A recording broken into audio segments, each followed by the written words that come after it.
esa instrumentación. Es una presentación un poco larga, entonces esta semana, bueno, este tema se va a ver en dos partes. Hoy vamos a ver hasta la mitad de la presentación y la próxima semana vamos a ver lo de la segunda parte. ¿Qué es la idea de estas 2 semanas? La idea es que ustedes tengan una idea de la instrumentación industrial que hay actualmente y que se utiliza ampliamente en la parte industrial en diferentes campos, tanto alimentario como la parte de cementera, en la parte farmacéutica, en sí, en todos los ámbitos industriales se usa. Entonces vamos a entrar en materia. Estamos grabando, voy a empezar a presentar. De momento no sé si hay alguna consulta de lo que no hemos visto hasta el momento. No, profe. Todo ha estado claro, entonces. Hasta el momento sí. ¿Cómo le fue con las lecturas del documento? Bien, profe. ¿Sí? ¿Les ayuda a complementar un poco lo que hemos visto? Sí, bastante. En realidad estaba bien resumido. Perfecto. Ok, entonces, aquí empezamos con el tema 2. Vamos a ver instrumentación. Entonces, de instrumentación hay para medir diferentes tipos de parámetros físicos. ¿Qué nosotros queremos medir? Queremos medir temperatura, queremos medir flujo, la presión, el nivel, distancias, variables eléctricas, tanto entradas analógicas como digitales. Esa es la que nos permite la instrumentación. Y recordemos que la instrumentación nos permite controlar el proceso. Entonces, es el principio para automatizar algo. Primero tenemos que medir y después controlamos en base a esa medición. Entonces, empecemos con temperatura. La temperatura es una medición de la actividad molecular interna de los materiales. Eso es una cuestión física.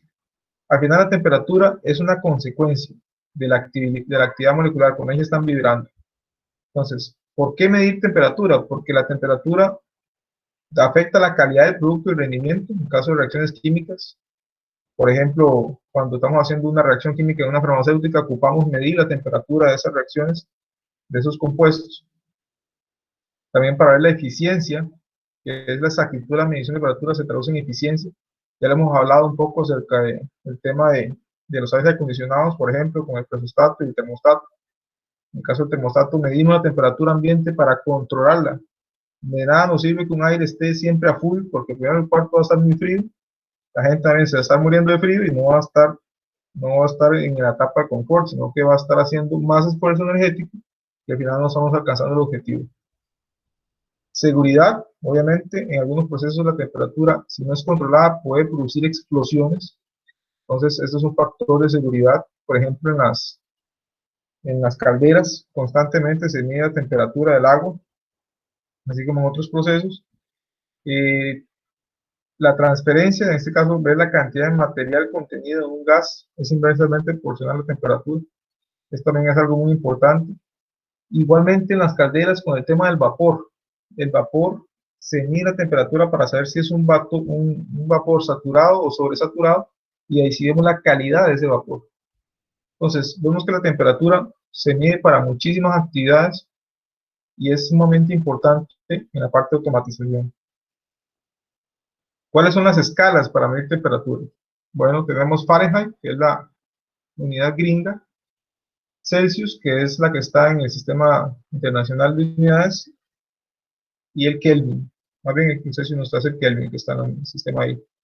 Nosotros normalmente acostumbramos a trabajar en Celsius, pero algunas veces encontramos equipo con unidades de Fahrenheit, porque es equipo que se compra en Estados Unidos y viene con esas unidades.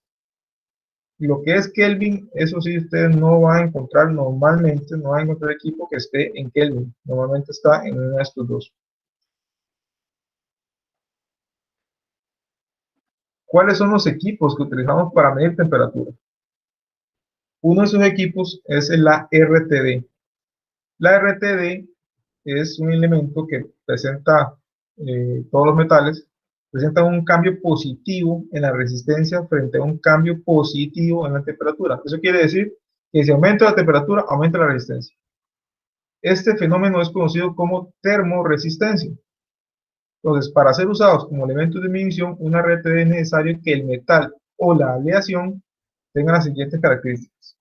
Uno, es que tenga una relación predecible entre la temperatura y resistencia. Eso quiere decir que tenga una curva casi lineal, en donde si yo aumento 1 grado, la resistencia aumenta, por darles un ejemplo, no es así, pero aumenta 1 ohmio. Eso se haga una relación lineal. No es el caso, pero para dar el ejemplo. Relativamente una alta resistencia para que pueda ser medida fácilmente. ¿Qué quiere decir eso? Que si aumenta 1 grado, que la resistencia que aumente sea un valor alto, que no sea 1 miliohmio o sea microohmios, porque entonces va a ser muy complicado medir eso. Que tenga una robustez física, porque sabemos que eso va a estar insertado en procesos, en tuberías, en cosas que nos va a producir mucha vibración y un ambiente hostil. Entonces ocupamos que sea fuerte. Y que tenga una estabilidad en todo el rango de medición. Eso quiere decir que si la temperatura está en 50 grados, que la resistencia, por dar un ejemplo, está en 130, y después sube y baja y está en eso, y luego está en 50 grados, la resistencia otra vez está en 130.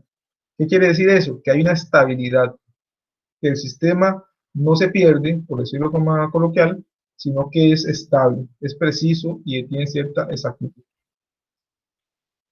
Un gran cambio de resistencia por cada cambio de temperatura. Bueno, eso prácticamente es lo mismo que hablamos acá en el tema de las que sean cambios fácilmente medibles, que no sean cambios muy pequeños. Físicamente, ¿cómo es una RTD? Bueno, físicamente, todo esto es el housing, el encapsulado, y aquí está, en la pura punta, está el elemento sensitivo. Aquí está la aleación, o el metal. Muchas veces se utiliza platino, entre otros tipos de aleaciones, hay varios. Todo esto que está acá es simplemente para poder insertar la RTD dentro del proceso. Y al final vean que aquí están los cables, van conectados acá y aquí salen y ya van para el proceso, o para el PLC o para el controlador. Ya si lo podemos ver con un poco más de detalle, sería algo como esto. Aquí tengo la conexión, la rosca que va al proceso, a la tubería, al tanque. Aquí recuerden que aquí en la pura punta es que está el elemento sensitivo, la R, lo que es la aleación. Y aquí está un conector para un conector eléctrico. Vean, aquí están los cables. Entonces, algunas RTD, este conector aquí ya es como una especie de conector especial que simplemente se inserta un conector, y algunas veces no tiene esto, simplemente salen los cables. Dependiendo de la RTD que uno ocupe, así la puede comprar. Esto de acá es muy importante. Todas estas dimensiones son muy importantes para el proceso. Por darles un ejemplo, si yo voy a instalar esta RTD en una tubería que tiene un diámetro U, entonces no lo voy a poder instalar porque va a quedar afuera, no puedo enroscarlo. Entonces, todas estas dimensiones tienen que ir de acorde a donde yo voy a instalar la RTD.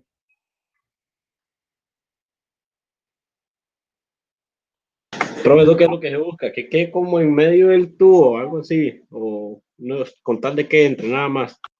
Que entre y que no obstruya el paso. En este caso, no necesariamente tiene que quedar en medio del tubo. Vamos, puede que quede que el tubo, vamos, sea como esto, por darte un ejemplo. Entonces queda como un tercio de lo que es el diámetro. O puede quedar simplemente unos cuantos centímetros adentro. Eso depende de lo que es el diseño del sistema. Ok. Ok, perfecto. Lo que sí tiene que quedar es que esto tiene que estar dentro del fluido que yo quiero medir. Porque si no logro... Sí, es muy similar a los que usan los carros. Ok, sí, pues puede ser que sí.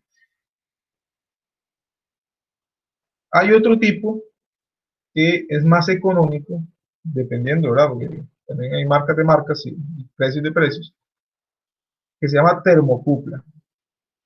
Ese está basado en el principio de que los conductores generan un voltaje.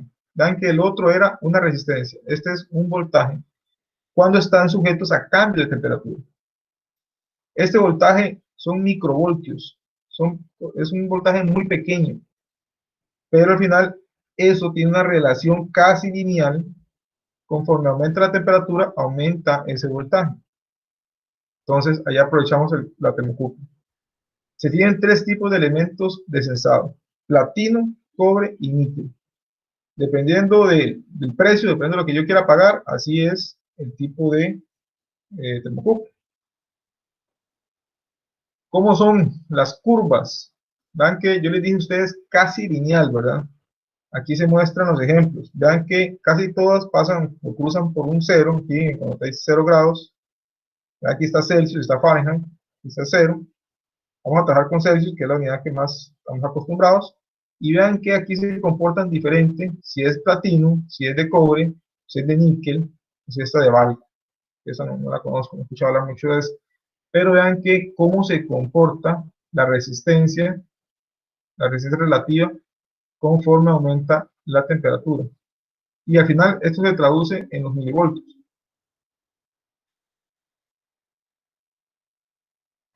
Bueno, ya pasamos a otra parte. Entonces, importante sacar conclusiones con respecto a la RT y la termocupla. La termocupla alcanza rangos muy amplios, inclusive hasta 1200 grados, 1300 grados, 1500, dependiendo de la característica de la parte constructiva. Así yo puedo ir aumentando o reduciendo la temperatura máxima, pero la RTD son para rangos más pequeños, menos de 500 grados, 300 grados. Entonces, cuando yo quiero medir bajas temperaturas con una mayor precisión, normalmente recurro a las RTDs. Cuando yo quiero medir grandes rangos de temperatura, voy a una termocupla, pero pierdo precisión, porque una termocupla típicamente anda con un error de más o menos 4 grados centígrados. Pero más o menos 4 grados centígrados pueden decir, que es mucho. Depende de lo que yo esté midiendo. Por ejemplo, si yo estoy midiendo de 0 a 1000 grados, 4 grados centígrados es muy poco, es un error aceptable. Pero si yo estoy midiendo de 0 a 100, 4 grados ya es significativo. Entonces, por eso les decía, dependiendo de lo que yo quiera medir y el rango, así escojo una o la otra. Métodos de medición. Vamos a hablar un poco acerca de esto. Las RTD tienen una forma de medir que es por resistencia. Entonces, los métodos de medición me van a permitir una mayor precisión en la medición. Ustedes van a escuchar términos en lo que son RTDs que dicen que es una RTD de 2 hilos, o es una RTD de 3 hilos, o es una RTD de 4 hilos. ¿Qué significa eso? 2 hilos es eso, es lo mínimo, se ocupa 2 cables para poder medir esta resistencia. 3 hilos es esto, que aquí viene 1, 2, 3, y 4 hilos es esta condición de acá. ¿Qué es lo que se gana al meter más cable? Obviamente, si yo tengo más cable acá como este, voy a tener que pagar más, la termocupla va a ser más cara, que tiene más cables. La más barata es esta.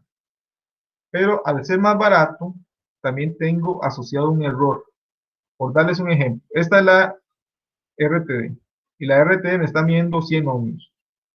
Pero si nos fijamos acá, este cable tiene una resistencia de 5 ohmios, y este cable este mismo tiene una resistencia de 5 ohmios. Por lo tanto, el PLC lo que va a medir son 110 ohmios. Entonces ya hay un error ahí. No era 100 ohmios. O sea, no era 110, son 100 ohmios. Entonces, ¿qué es lo que hacemos? Le metemos más hilos. Entonces, aquí tenemos este caso. Entonces, tengo ya 3 hilos. Entonces, aquí vienen, igual tengo 5, 5 y 5. Pero ahora se hace un cálculo, se hace un estimado de cuánto es la resistencia del cable y se le resta de tal manera que podamos obtener el valor muy cercano al que realmente es. Entonces, vean que aquí se está aplicando esta ecuación y está dando el valor de acá. Claro, aquí estamos asumiendo de que esta resistencia y esta resistencia son exactamente iguales. Entonces, no es tan preciso, pero sí es mucho mejor que este de acá. Ahora bien, para librarnos de todo, el error del cableado está este que es de 4 hilos. El de 4 hilos tiene la característica de que tengo 2 hilos por cada conexión. Entonces, aquí tengo esta y tengo esta y tengo estas dos más. ¿Qué es lo que hacemos aquí? Aquí lo que hacemos es que por un lado va lo que es la corriente, que la corriente en ese caso sí toma en cuenta la resistencia del cable, tanto este como este, pero aquí no tengo corriente. Este acá es un medidor de voltaje. Entonces por aquí no circula corriente, por aquí hay una gran impedancia. Entonces, este equipo sabe cuánto es la corriente que va por aquí y sabe cuánto es la tensión que hay aquí. Entonces, sí puede obtener el valor exacto de la RTD. Y no tiene que considerar la resistencia del cable. No le importa, porque él está midiendo la caída de tensión exactamente en la RTD. Y esa forma garantiza que sí va a obtener siempre el valor exacto. ¿Qué dudas? No. Ok, entonces ahí ustedes van a encontrarse más adelante cuando vean lo de PT100 y bueno, eso también importante. Las RTDs muchas veces la gente les llama en la calle, porque así es el nombre técnico del modelo, se llama PT100 o PT1000. La diferencia entre la PT100 y la PT1000 es que cuando estamos a 0 grados centígrados, la PT100 mide 100 ohmios. Y cuando estamos, en el caso de la PT1000, cuando está a 0 grados centígrados, la PT1000 tiene 1000 ohmios de medición en su resistencia, en sus terminales. Esa es la diferencia. Pero obviamente al PLC hay que decirle qué tipo de RTD está conectada. Y lo más normal es que ustedes saben encontrar las PT100. Esas son las típicas. Pero para que ustedes estén atentos, por aquellos que se les aparece una PT1000. En el caso de las termocuplas, vean que aquí tengo la unión, aquí tengo toda la estructura metálica, que es la que me permite ingresarla al proceso. Y estos cables son aislados, son cables de termocupla, son cables un poco especiales. Y aquí conecto el equipo que es el voltímetro, que lo que me va a medir es milivoltios, y así le obtengo el valor de resistencia, perdón, el valor de temperatura acá.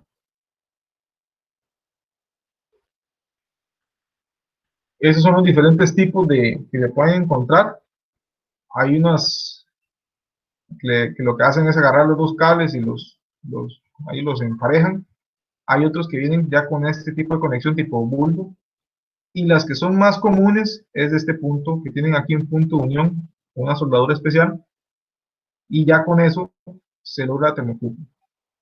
Hay algunos casos que si alguno trabaja, conoce a alguien que trabaja en Alunasa o ha trabajado por ahí, en los rodillos, en las máquinas, ellos agarran y para medir la temperatura del rodillo, agarran los cables, le dan un par de vueltas con un alicate y lo ponen ahí a la par.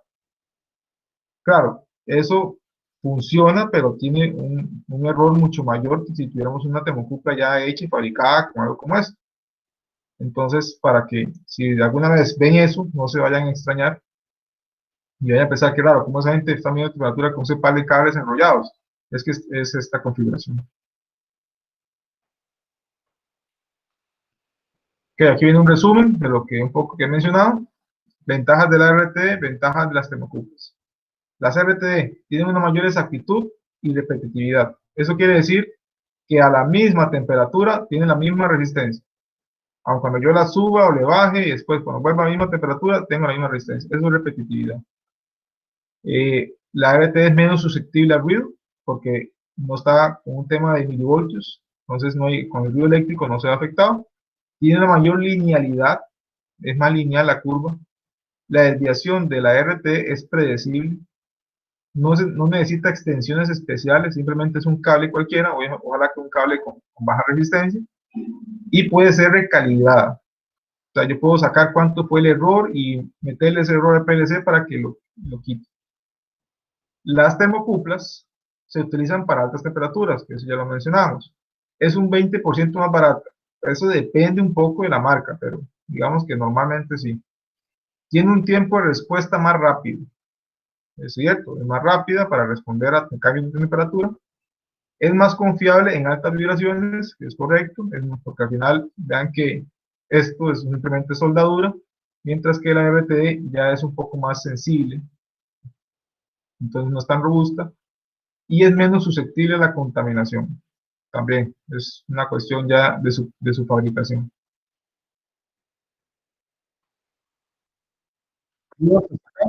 ¿Sí? Profe,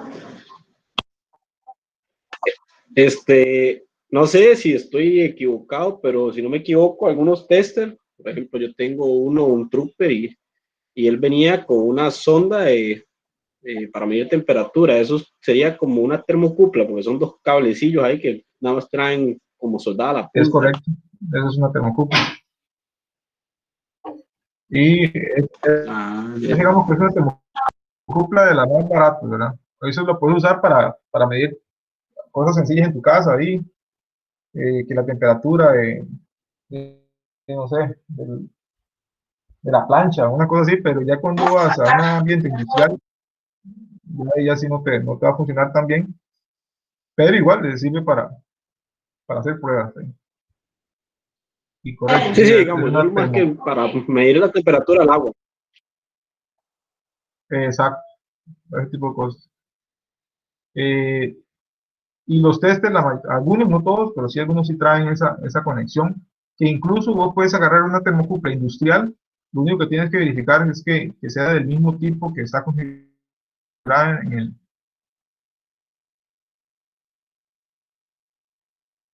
locales. Entonces, PT1000, PT100, entonces uno tiene que configurarle ahí qué tipo de termocupla es. Y algunos testers no tienen opción de configuración, solamente trabajan con la tipo K, que es la más común. Entonces, incluso a nivel industrial, vos puedes llegar y si es una termocupla K y tienes un conector, la metes a tu tester y te va a leer la temperatura. Ah, ya. Está bien, profe, gracias. Con gusto. Siguiendo con el tema de temperatura, existe algo que se llama termopozos. Los termopozos es un tubo de metal que encapsula y protege los sensores. En los procesos de flujo, presión, vibración y corrosión, permite que los sensores se puedan, nosotros, digamos, y por ahorrar costos, no compramos o no colocamos un termopozo en una tubería tal vez de 100 metros. Entonces metemos el sensor directo. El problema con eso es que si por alguna razón ese sensor falla y ocupamos cambiarlo, vamos a tener que drenar toda la tubería. Y si lo que está ahí en ese líquido es costoso, probablemente comprar el termopozo hubiera sido un montón de veces más barato que drenar todo lo que está ahí. Entonces, por eso los termopozos son importantes, porque al final el termopozo es simplemente un elemento metálico, no es algo eléctrico ni nada, simplemente es un pedazo de metal que ya fue trabajado en un torno y ya simplemente tiene la forma justa para que podamos introducir la termocupla o la RTD y nos permita después quitarla sin necesidad de tener que parar todo el proceso. Entonces, esa es la función del termopozo. Entonces, prácticamente es como esto. Aquí está la tubería. Este simplemente es como una especie de imagen ahí, que aquí lo que hay es una tubería de búnker, digamos, o petróleo, lo que sea. Y este es el termopozo. No, aquí dice que lo que está es el proceso, puede ser vapor, puede ser cualquier cosa. Y este elemento que está aquí es el termopozo. Esto, y este cobertor que está acá. Entonces yo simplemente agarro y esta mi RT yo la puedo quitar y siempre queda esta parte aquí que me permite o que me evita que este líquido se salga cuando yo elimino o retiro la RT o la termocupla. ¿Está claro? Sí, profe. ¿Okay? Hay diferentes tipos. Digamos que este es el proceso, esto que está aquí es la tubería. Entonces está uno que es soldado, entonces ya no lo puedo quitar.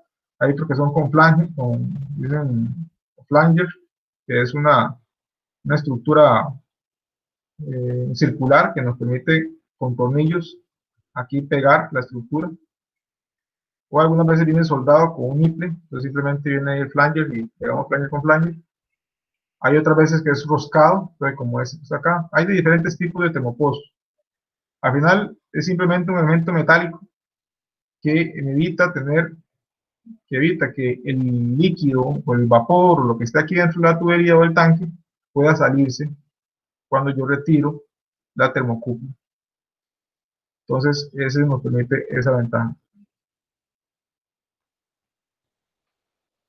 Ok, ya hasta ahí con temperatura.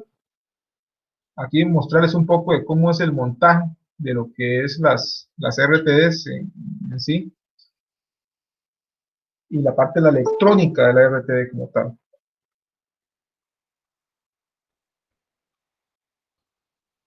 Ok, entonces, esto que está acá son diferentes tipos de montaje. Este montaje se llama montaje en campo. Entonces, es una estructura como una carátula como este, que va a estar en el campo, va a estar en sitio. Entonces yo aquí voy a ir al patio tanques o voy a ir a la planta y me voy a encontrar ese tipo de equipo. Ahí él está conectada, la RT está conectada a esta electrónica y aquí aparece el valor de temperatura. En este caso vean que es una temperatura bastante grande, 833 grados centígrados. Entonces probablemente lo que tiene conectado a él, ¿qué es? Una RTD, una termocupla.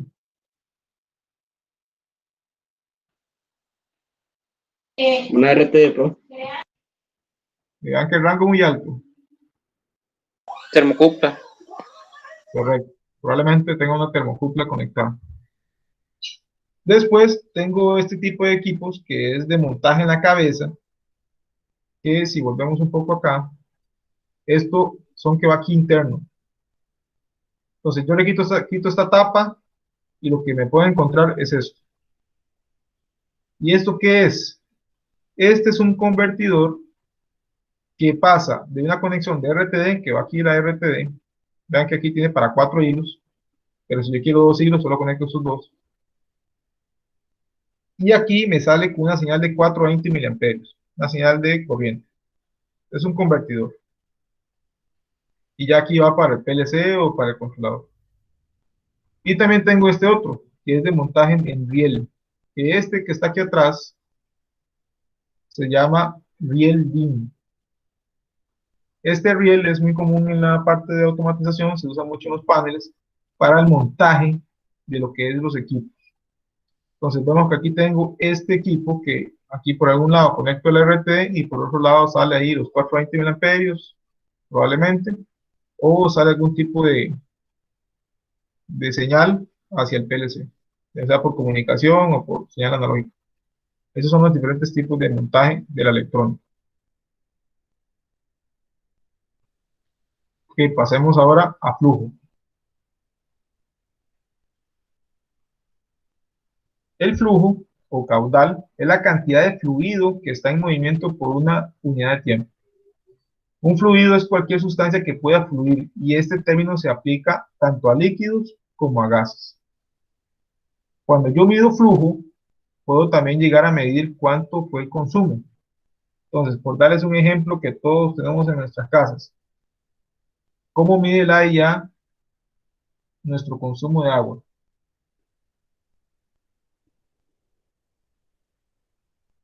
Por metros cúbicos. Ajá, los mide con metros cúbicos. Y lo mide con un flujómetro que tiene, normalmente está ahí en la acera o está en una parte de la parte externa de nuestra casa. Ahí tiene un flujómetro de paletas. Y si ustedes se van a fijar, ya no sé si tienen la curiosidad, abren y van a ver ahí que se está moviendo un relojito. Y ahí viene y dice metros cúbicos o dice algo por hora o dice algo por minuto.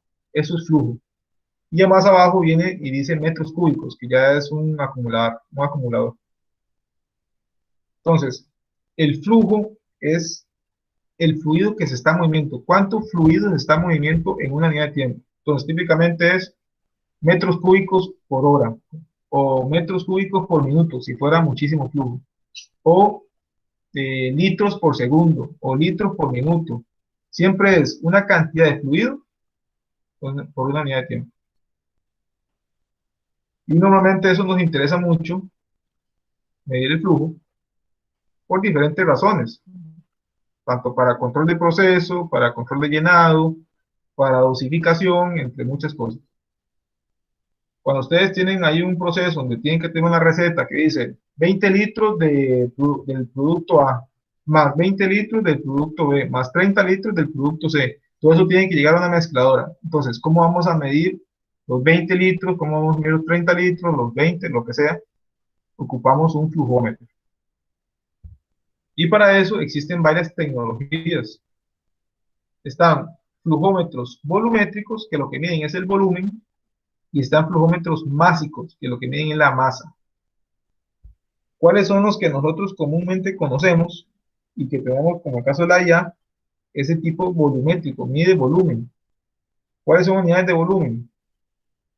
Antes mencionaron una.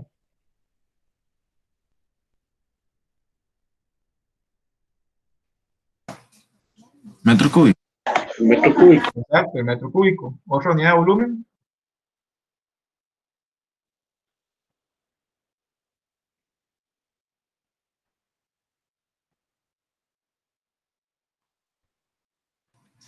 Los litros.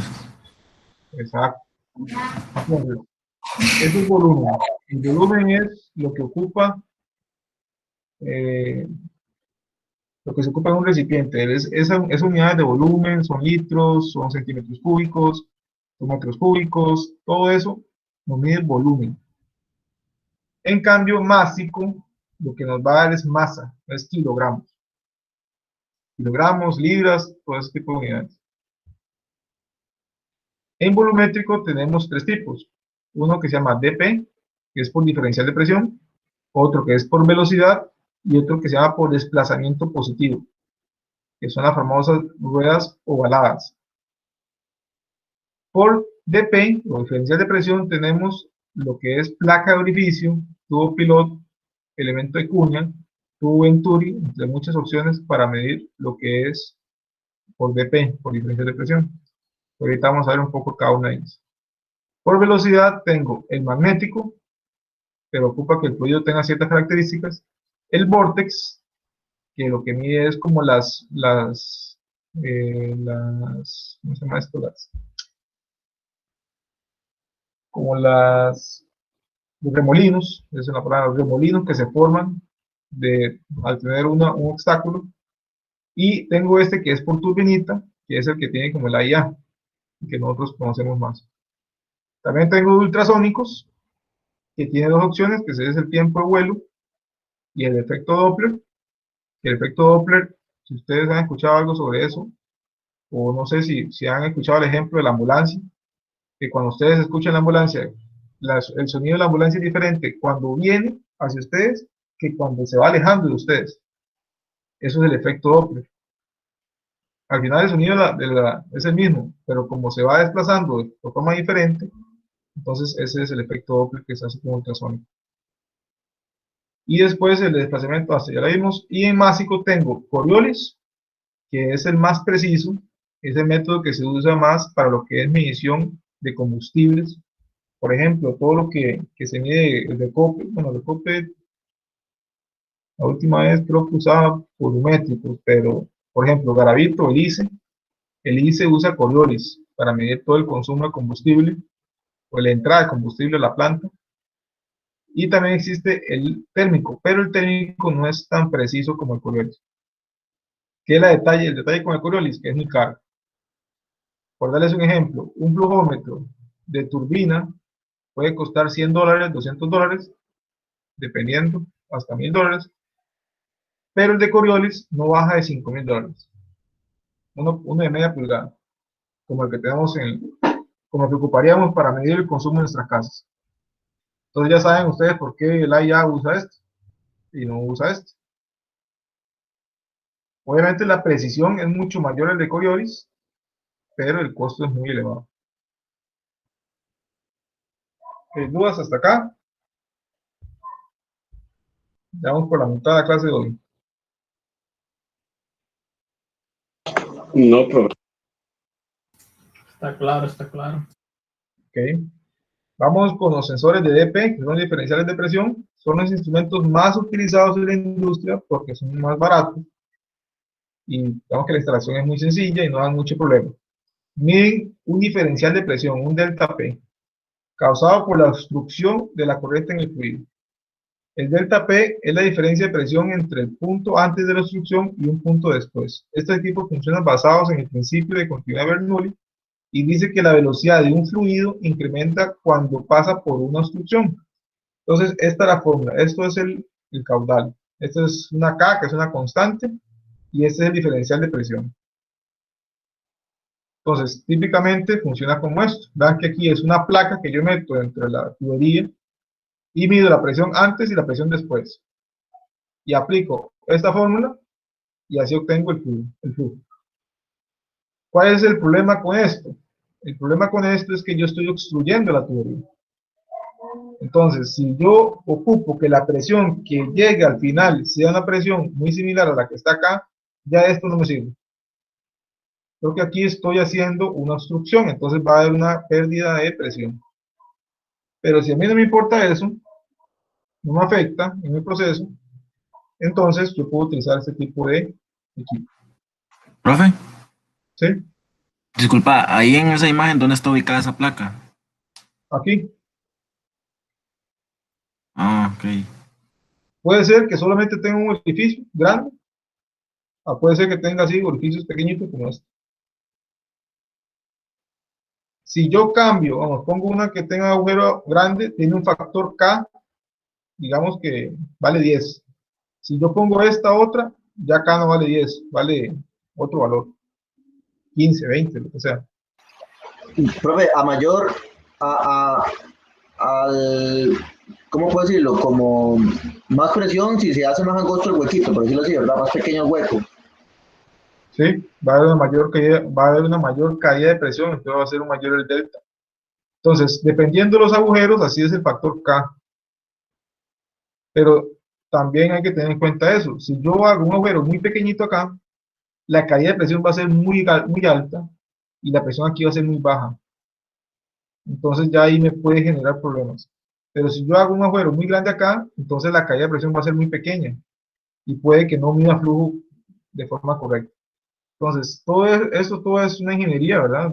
Tiene sus pruebas, hace sus calibraciones, hace sus verificaciones antes de ofrecerlo. Pero sí son sistemas muy baratos porque vean que no tienen gran complejidad. Es simplemente una placa aquí, que tengo aquí un agujero, mido presión aquí, mido presión acá y listo. Entonces, por eso son muy utilizados. Sin embargo, no son tan precisos como el Coriolis. Pero al ser baratos, digamos que ya compensan.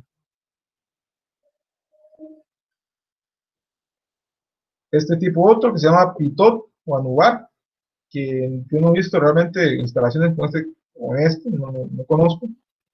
Normalmente, probablemente se van a encontrar con este, o Coriolis, o otra tecnología, pero este de Pitot nunca lo he encontrado. Es simplemente aquí vean que tiene como una especie de orificio donde ingresa. Aquí tengo una presión estática, tengo una conexión externa y aquí tengo una presión de lo que es este equipo. Y así de acuerdo a eso va un flujo. Elemento cuña es muy similar al que vimos antes. En lugar de que tener una obstrucción, lo que tiene es una cuña y mide igual presión aquí y presión acá. Pero tampoco es muy común. Tubo Venturi, igual, mide por diferencial de presión. Tengo una presión alta aquí y una presión en el punto mínimo, que es una pequeña reducción en el tamaño de la tubería, y de esa manera logro medir lo que es la caída de presión. Este tiene la ventaja de que no tengo tanta obstrucción, por lo tanto no se va a caer tanta la presión de lo que es la diferencia de presión de la entrada a la salida. Pero ¿cuál es el inconveniente? Que la tubería tiene una forma un poco diferente, entonces hay que construir toda esta tubería. Toda esta pieza es el sensor, por así decirlo. Los sensores de velocidad trabajan produciendo una salida basada en la velocidad del fluido, que es lineal con el caudal. Si se conoce el área transversal dada por el diámetro de la tubería, se puede obtener el caudal volumétrico. Entonces vean que el área de un círculo siempre es pi por r al cuadrado. El caudal, que siempre se representa con letra Q, va a ser igual al área por la velocidad. Y eso va a ser en esta unidad, metro cúbico dividido entre segundo, porque recordemos que velocidad es metro por segundo, y el área es metro cuadrado. Entonces vean que aquí ya obtengo esta relación. ¿Cuáles son los típicos? El vórtex, que lo que mide son los remolinos que antes les mencionaba. Lo que tengo aquí es un elemento que genera una especie de remolino. Si ustedes algún día van al río recientemente o van en estos días, hagan la prueba. Agarren en la corriente de agua, pongan un palo y van a ver cómo se hacen remolinos después, digamos que corriente abajo. Tampoco es que van a ir a un montón de metros, ¿verdad? Como a los centímetros después de que ustedes pusieron el palito, ahí van a ver unos remolinos. Entonces, dependiendo de la cantidad de flujo, así son los remolinos. Entonces, lo que hace el vórtex es medir esas oscilaciones acá y con eso hace una relación y saca cuánto es el fluido que va por la tubería. El vórtex es muy utilizado en vapor. Entonces, puede que en aplicaciones de vapor ahí lo van a ver. Como este de acá. El de turbina, que es el que hemos hablado, que es como que tiene la IA. Hay de diferentes tipos, pero normalmente lo que tienen es una turbinita que conforme va el fluido, a mayor velocidad del fluido, así la turbina va un poco más rápido. El problema de la turbina es que si yo tengo que en el fluido va aire, entonces él igual lo mide, aunque el aire obviamente no es fluido, entonces no debería contabilizarlo, pero de ahí está parte del error. Entonces, ese es el detalle. Por ejemplo, si ustedes llegan y el AIA empieza a tener problemas con el sistema de bombeo y se le empieza a meter aire a las tuberías, a ustedes les van a cobrar ese aire como si fuera agua. Porque el sensor de agua, la turbinita que tienen en el medidor, él no va a discriminar entre agua o aire, él simplemente va a verlo como un fluido y todo lo va a meter como si fuera agua. Eso es crítico en procesos industriales.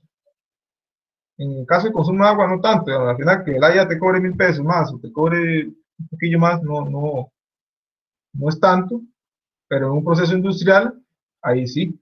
Entonces, los de turbina se usan para aplicaciones que no son tan rigurosas, en donde no es tan importante si pasa un poco de aire o no. Los ultrasónicos son de este tipo. Aquí tengo un emisor y después tengo un receptor, o dependiendo de él tengo un tipo por acá, tengo otro conector, y es lo que mide es el tiempo de vuelo, que es dependiendo del fluido que está por acá, dependiendo de la velocidad de ese fluido. Si yo mando una señal por acá, va a viajar a diferente velocidad, si va más rápido o va más lento el fluido que está por acá. Entonces, de esa manera puedo detectar la velocidad de este fluido y por medio de la fórmula que vimos anteriormente, sacar cuánto es el caudal. Algunas veces lo vemos como este, por ejemplo, aquí se ven los elementos del emisor y el receptor de lo que es la onda ultrasónica. Es el principio mismo de los que usan los submarinos, que usan los murciélagos, que es el principio del radar, nada más que es con ondas ultrasónicas.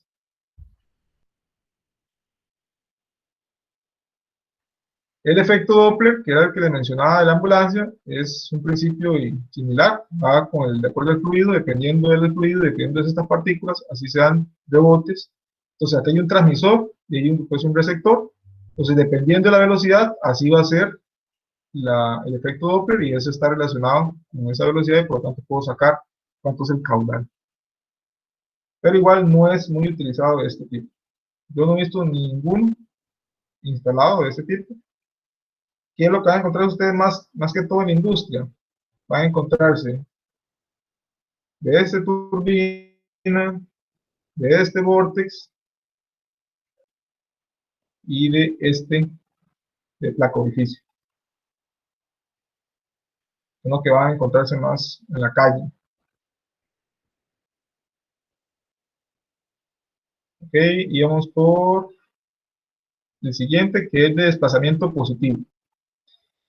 El desplazamiento positivo mide el flujo volumétrico directamente utilizando trampas y midiendo porciones del fluido. El total del volumen del fluido que pasa a través del sensor está dado por el volumen de cada muestra y el número de muestras en un periodo de tiempo. Entonces, el volumen total va a ser igual al volumen de muestra por número de muestras. ¿Qué significa eso? Este es el ejemplo típico, donde vean que aquí yo tengo estas ruedas ovaladas, donde cada vez que ellas van moviéndose, vean que aquí va agarrándose una muestra.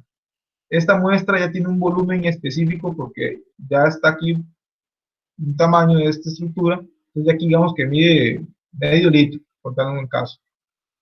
Entonces, acá ya se pasó medio litro, aquí alimentó otro medio litro. En la siguiente vuelta, de aquí tengo medio litro y ya salió. Entonces, vean que aquí entró medio y salió un litro.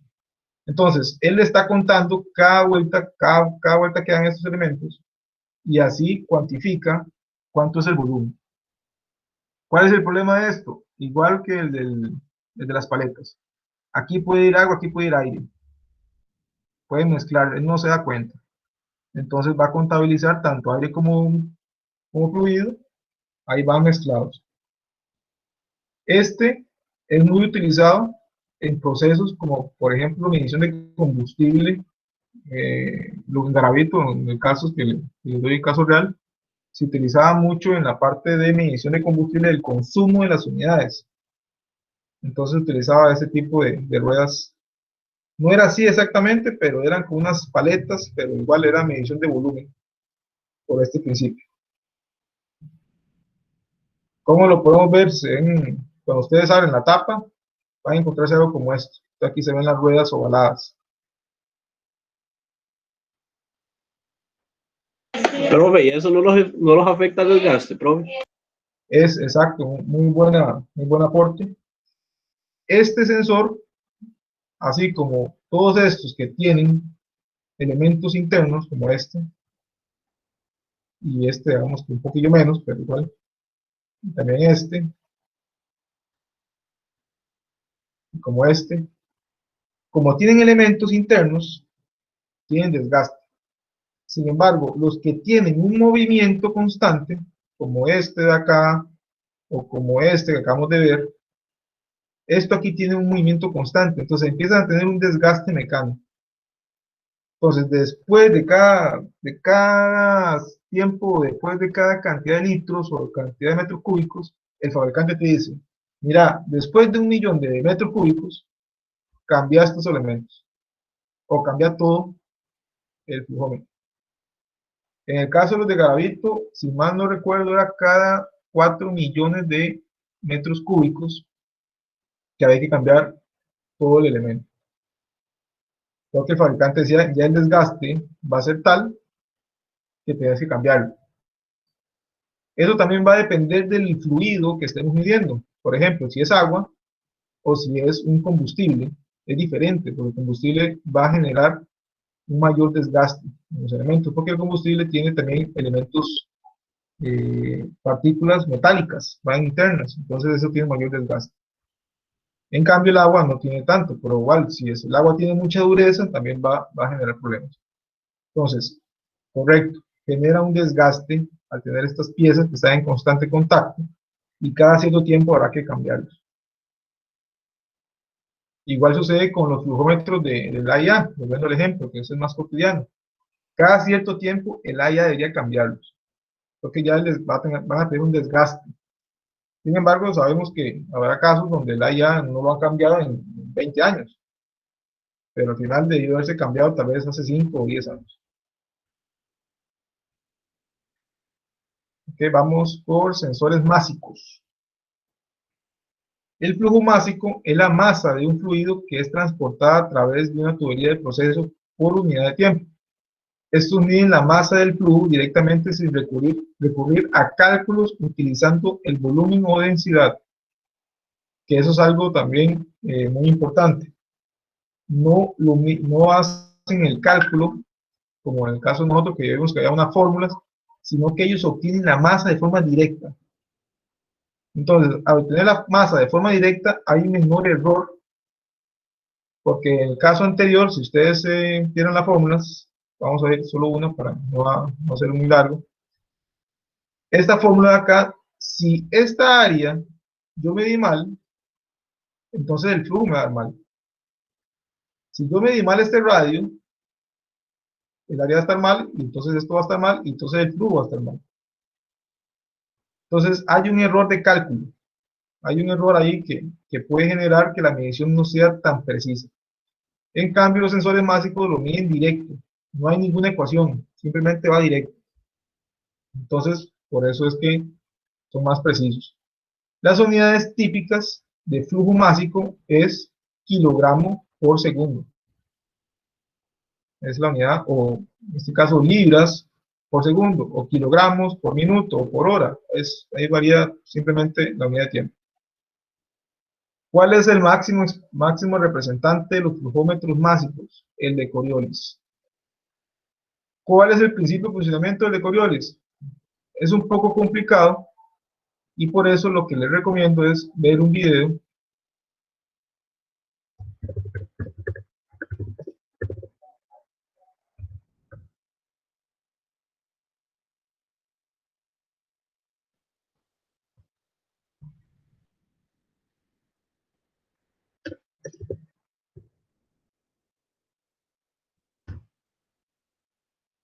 este.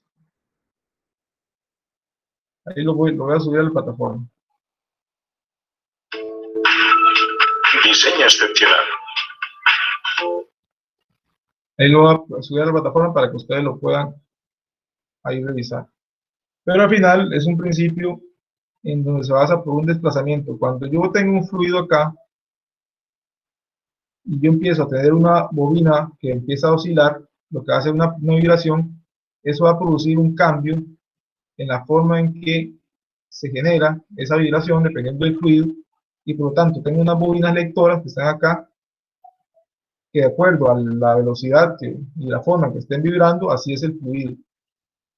Y también, dependiendo de la distorsión, como en este caso acá, como se desplazan acá, así también yo puedo medir un parámetro como la densidad del fluido. Pero igual, no lo voy a explicar acá porque es un poco más complicado, mejor con el video y les va a quedar más claro. El térmico se basa en la elevación de temperatura del fluido en su paso del cuerpo caliente. Entonces, K es el calor transferido, la masa, el coeficiente del calor específico, que es algo característico de cada fluido, y la temperatura anterior y la temperatura posterior. Y él hace esta fórmula.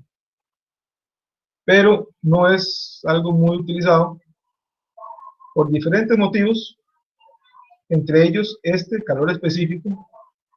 Eso es algo muy propio de cada material, de cada fluido. Entonces, no siempre me llega exactamente el mismo producto. Entonces, este calor específico puede variar, puede ser diferente. Entonces, ahí me agrega un error a la ecuación. Entonces, no es muy utilizado este principio.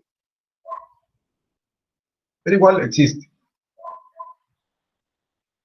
Ok, vamos a quedar hasta aquí por hoy. Vamos a quedar en presión. ¿Alguna duda o consulta hasta el momento? De mi parte no, profe. No, profesor. Está claro, sí. Ok, perfecto. Ahí recuerden que si una duda o consulta por WhatsApp o por correo, y quedo al pendiente. Y vean este video, que ahorita les paso el link, para que complementen lo que es el tema de Coriolis. Ahí va a ser un video, es un video bastante interesante, es corto, entonces ahí lo pueden revisar. Entonces, nos escuchamos la próxima semana y que estén muy bien. Pasen buenas noches. Listo, profe. Buenas noches. Bueno, profe, gracias. Buenas noches. Bueno,